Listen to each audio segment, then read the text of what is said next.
Just curious, how quickly do you think you can get things turned around and get this program back to that elite national championship caliber level? I mean, do you have a sense for what the rebuilding process is going to take you? Well, I think, part of the experience of being in this conference, realizing that it doesn't happen just overnight is something that we know. And yet, every time we go to work every day, every time we wake up, our responsibility is to try to go out there and win.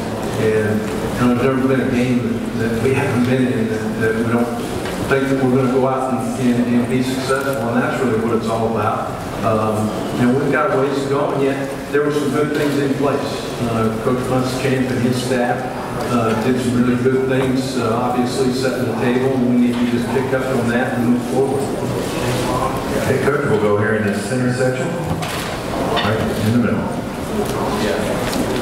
Stephen M. Smith, Touchdown Alabama Magazine. Coach, during the Steve Spurrier era, which was the air ball, non-pass the ball, going around the field. Of course, Urban Meyer's era, it was both balanced offense, defense, but Tim Tebow kind of being the glue in there. What dynamic do you think to bring to this sport team? Well, I think, background-wise, just historically, growing up out west and kind of being in the Big Sky Conference as long as we were, we threw it around the park quite a bit, and that's something we believe in. And yet, at the end of the day, you learn as you kind of go through that you've got to be able to run the ball and stop the run to be successful. So, that being said, fitting the parts in that we have and finding out how exactly we're going to go about it is something that we look forward to building as we get there in August. Coach, we'll go over here on the left in front row, Ron. Yeah, you talked about having time to build something in Florida. The last 5 coaches in this league that were fired in 4 years or fewer. Yeah. So, how do you turn that quick, especially in offense, which is in the state of Florida, they expect you to have a great offense with a high school compensation. How do you flip that quick? Well, I think one of the things is, it's kind of great to have the expectations. And that's something that we look forward to and we embrace. We obviously, from a recruiting footprint, we're in an area that I think we can probably attract some explosive playmakers along the way, and yet it all starts up front on both sides of the ball. So us rebuilding that offensive line to allow us an opportunity to be successful is something that we really need to do. Okay, we'll go right here in front, Pat. Pedro Gable's son. Coach, can you talk about that offensive line and how, is it going to force you to do some things with bells and whistles rather than maybe conventional the way you've done in the past? Well, I think when you look, the bells and whistles, we're a multiple shift, multiple motion, try to create as much confusion, some unbalance, create an edge here and there, to give us an opportunity, and we'll continue to do that. Kind of how they grow, it's kind of how we're going to grow. And yet, as we kind of move in, we've got to probably kind of reflect back to maybe a little bit of our NFL roots. Get that core 7 or 8 guys that can maybe swap some spots as we develop. Those younger guys coming in, and I know this. We'll have some people to choose from. I'm excited about that group, and I think we're 15, 16 deep right now. And from what the words are, they've been working their tail off and are excited for the opportunity. I think one of the things is you talk about taking a mental rep, and I always think about when I walked into the basketball gym and with the basketball, I didn't just stare at it, but I actually shot it. These guys are going to have an opportunity to go take reps, and how you learn to play is sometimes by making mistakes, but you got to get that opportunity to take those reps, and they're going to have a lot of chances. Coach, we'll go in the center section, right on the right arm. Jim, I just want to see how far back does your relationship go with Doug Nussmeier? What was the process in terms of bringing him in, and just with the connection that both of you guys have running the offense in Alabama? Sure. And how much will some of the elements in terms of what you guys are installing in Florida be similar to maybe what you 2 guys ran at Alabama? Well, Nuss goes back. I coached against him when he was a player at the University of Idaho when I was at Eastern Washington, and watched him obviously successfully shred a lot of defenses along the way by spreading it out and throwing it around the ballpark. And both of us that background, and then we were together at Michigan State and had an opportunity to work, side by side there, which was outstanding. And so there's a lot of carryover from just being able to talk the game and the language. I think his experiences, obviously, in the NFL and what he did winning the national championship, part of that at the University of Alabama is something that brings some SEC recognition to that side of the ball. And I think that's really important. Okay, we'll go right here in the center section, right here on the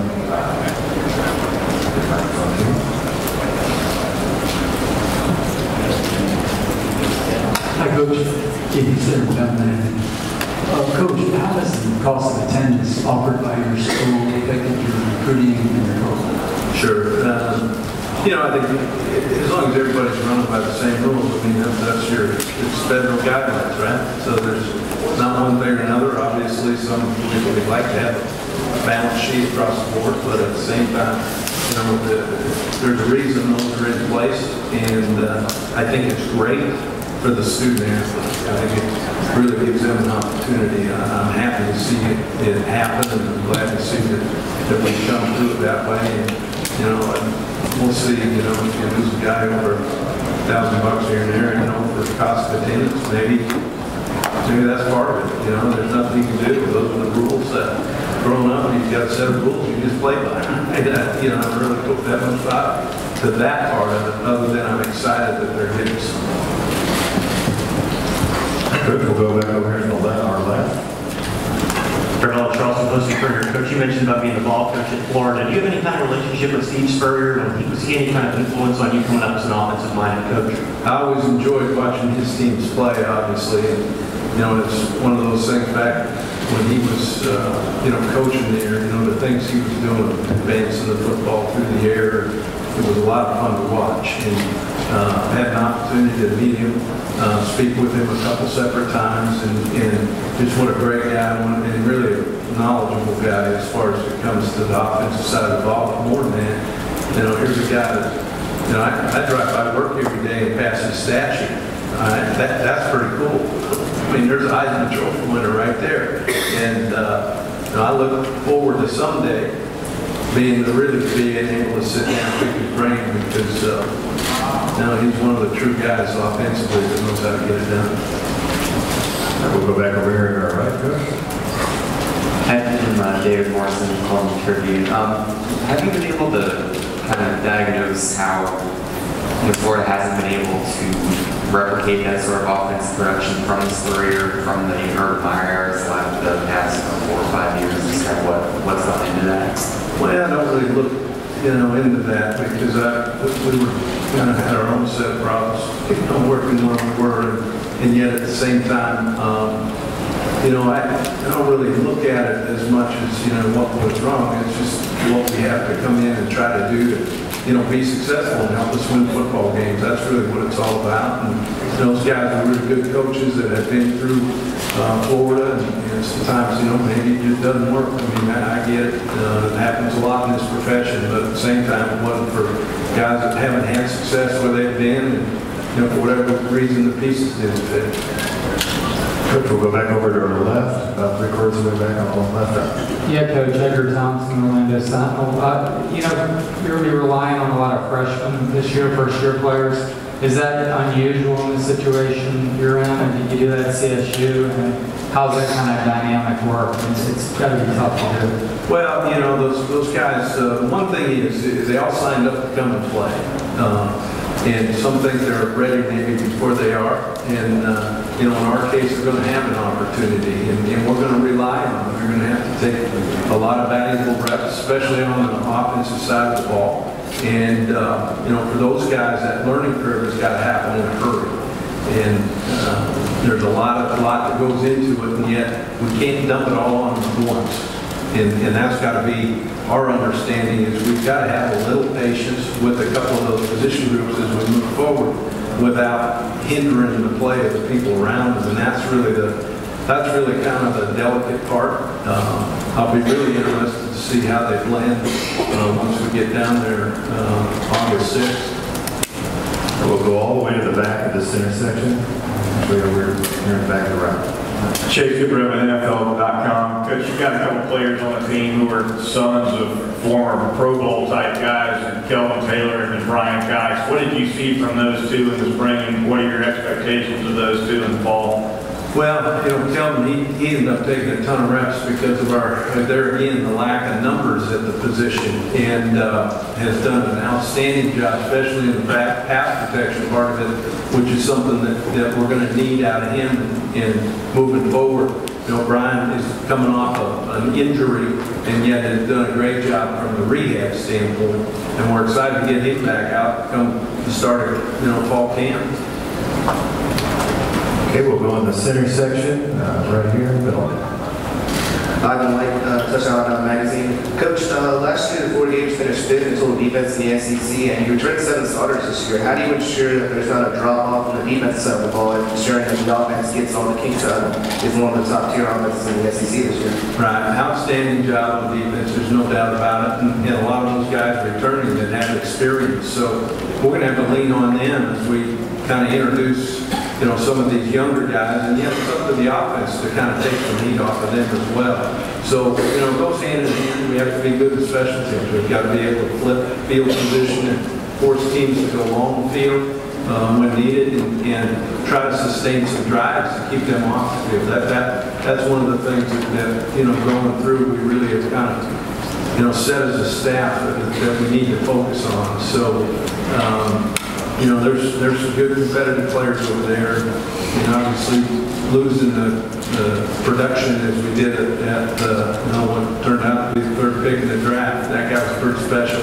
And yet, we're going to need some guys to step up around him, with him not being there to take part of that burden off up front as well. Coach, we'll go over to your left. Bob, second row.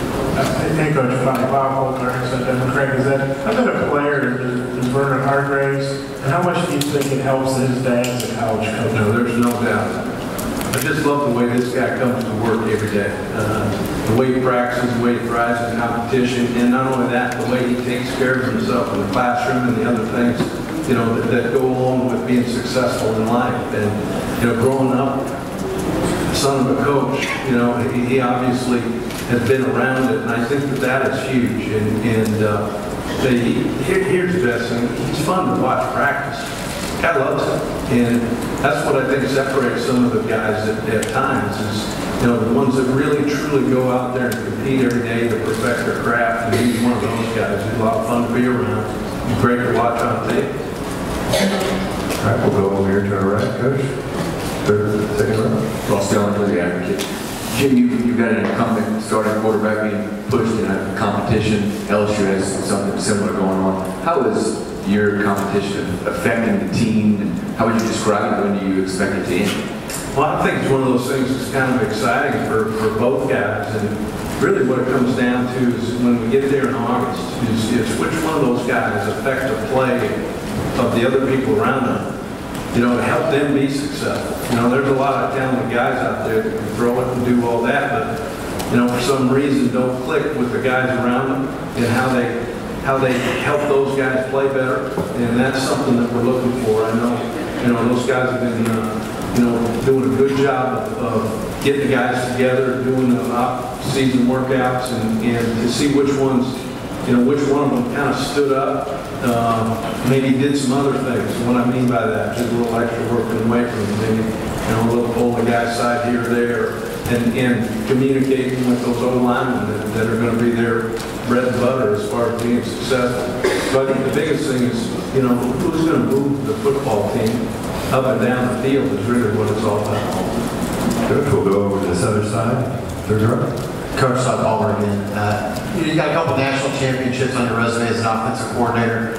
First, do you think that experience helps you, coming back into the SEC? And do you think that gave you some credibility with the players when you walked into that room the first time? Well, no doubt that experience is something that, I can't tell you how blessed I was to have a chance to be, at the University of Alabama in that capacity.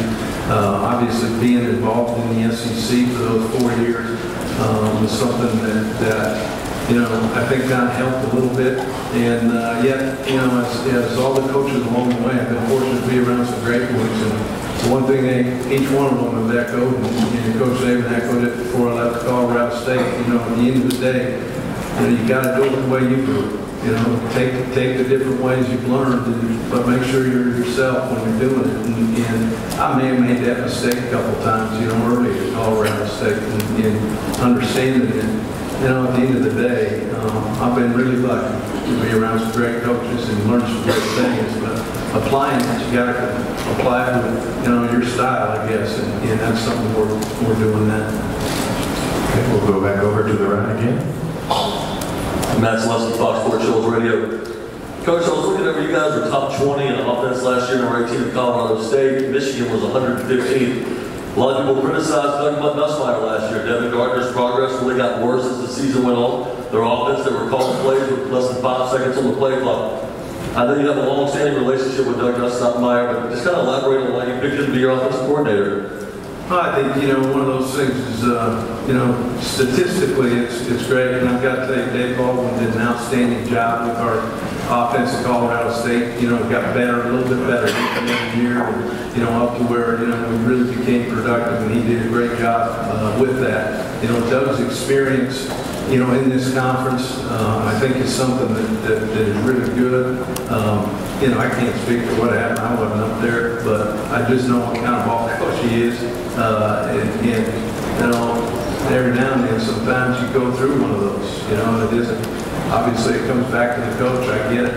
That's the way it goes. And yet, I know how excited he is to have this opportunity to get back with these guys and implement a system and move forward with it.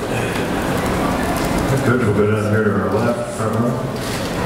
Coach John Neighbors, ESPN 99.5. There's been particular instances just in the past few months at other universities dealing with players being in bad situations and behaving in a way that's not necessarily the best of a citizen. How do you make sure that your players and the guys that you recruit hold themselves accountable and stay out of those types of situations? Well, part of it starts with your leadership of your football team.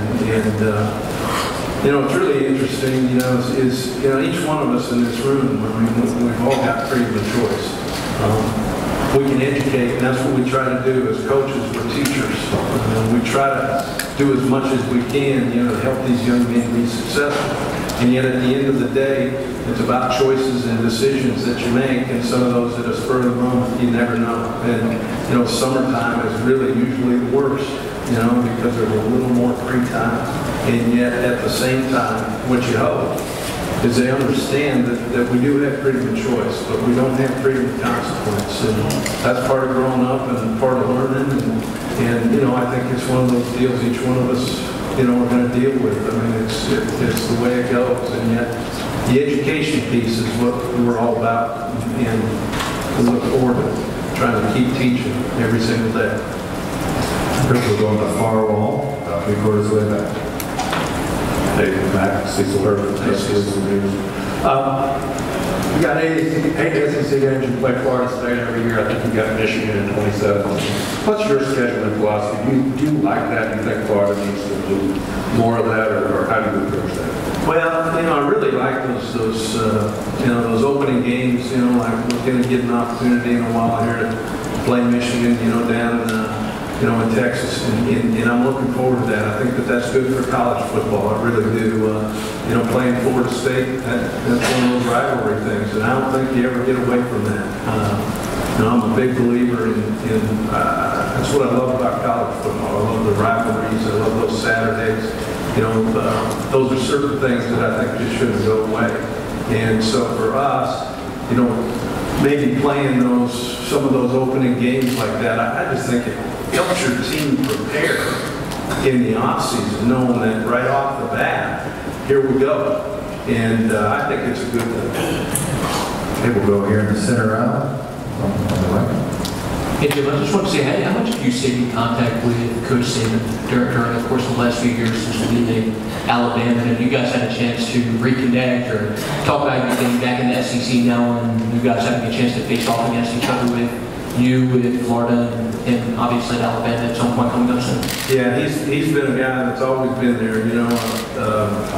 As soon as I took the job, and a couple times a year, 3-4 times, in some cases 5. Just being able to call that as a resource. He's there to help along the way, and obviously taking this job, he's been a guy that has answered a lot of questions. Maybe gave me some things to look for and look out for as we kind of roll through, in fact, something like this, right? But having that relationship is something I'll cherish forever. And to have a guy you can pick up the phone and get an answer, that has that much experience and credibility, that's something special. Coach, we'll go over on the left side. Record the movement. Hey, Coach, Jesse Simons at Miami Herald. Facilities have been a big topic at Florida in the last this offseason. First, is the indoor practice facility on schedule to be completed? And secondly, how do you think the new facilities will kind of tangibly help the program now and then moving into the future? Well, there's a lot of things. I mean, when you go into it, I think it's long needed, and it's a beautiful facility. They're ahead of construction date right now. It sounds like we'll at least be able to get permit, to be able to go spend a couple hours in there as we go through 2 days. So that's something that's really exciting, and it's exciting for our guys. Gutting out some of the dorms the living arrangements is something we tackled right away, and that's should be finished up for these guys to move in this fall, and we're excited about that, and the security within those dorms, something that's really important. And then the academic center and the nutrition component, the money that we put in there, as I told the people around, I said, don't worry about our offices, it doesn't matter. It's about what the players, it's about helping them. And we're moving in that direction. Got a long ways to go, but it's good to see that those things are happening. This will go far back right corner. Mike Bond from the Fire Ledger. Jim, what was it about Jeff Collins that lured you to him that he's the right fit for your program, and how has he meshed with the program so far and the players? Well, Jeff, a guy obviously there again, experienced in the SEC, obviously at Mississippi State. He was with us at Alabama in a player personnel role, and a guy that I've known a long time. His energy, obviously a little bit continuity coming in with what we had done defensively. There's a lot of similarity, a lot of same language, and I think that's really important as we go. And I just love his energy every day, the way his teams have played. It speaks for itself. Okay, we've got time for 3 more. We'll start on the aisle right here on the right side. Coach, obviously college football is becoming more and more of a win now, not later. So how much pressure are you feeling to turn this around right away? Well, I don't ever look at it as pressure. I look at it as opportunity. It's you're right. I mean, that's the way it is. But you know what? It's that way for everybody. So just to be able to go to work every day and have an opportunity to, coach in this conference in a place like the University of Florida and do the best job we can. That's one thing that it's all about. So, the pressures itself, those are the things you put on yourself. I'm confident that we put a good thing together and looking forward to executing it. And that's really what it's all about. Okay, we'll stay on the same side and right in the middle. Coach Blake Topmeyer, Columbia Tribune. SEC West teams that have won the conference title 6 years in a row now. You've been on the other side of that coin in the West. How do you think teams in the West have been able to gain a little bit of that separation, and what's it going to take for these teams to close the gap? Sure, I don't know. There's a lot of things that go into that, and sometimes it's roll the dice. I think the one thing that they have done on that side is they've really invested in facilities. I think when you look at it up and down the road as far as helping in the recruiting phase of it, I think there's a lot of really good things happening that way. And they got out ahead of the curve just a little bit. But at the same time, we all have the opportunity to recruit the same guys, right? So that's what we've got to be able to do, and we've got to be able to put them together, go out and play the tail. Coach, we'll take one final question over here on the left. Mike Dionne, Orlando Sentinel. Coach, obviously when you're recruiting players, you do a lot of research. Do you guys run criminal background checks on players you're recruiting, and what's your philosophy about bringing in a player who has a criminal past? You know, it's not just the criminal piece, it's the whole piece. It's how they interact with people at school, how they interact with the teachers, what they do in a lot of different ways when no one's looking, so to say. And we look into that, you know, quite extensively in a lot of different ways. And, you know, that's become a huge piece of it, because not only it's about the good player, but it's about a guy that's going to be able to come in and enhance your program and not bring it down. And that's something that, you know, we try to do. You don't catch everything. I mean, it happens. But at the same time, it's certainly one of the big things we put this tag on each one of the players we're recruiting. And part of that is the investigation of that if needed. And you got a good deal? Yeah. Coach McElwain, thanks for your time. Thank you, guys.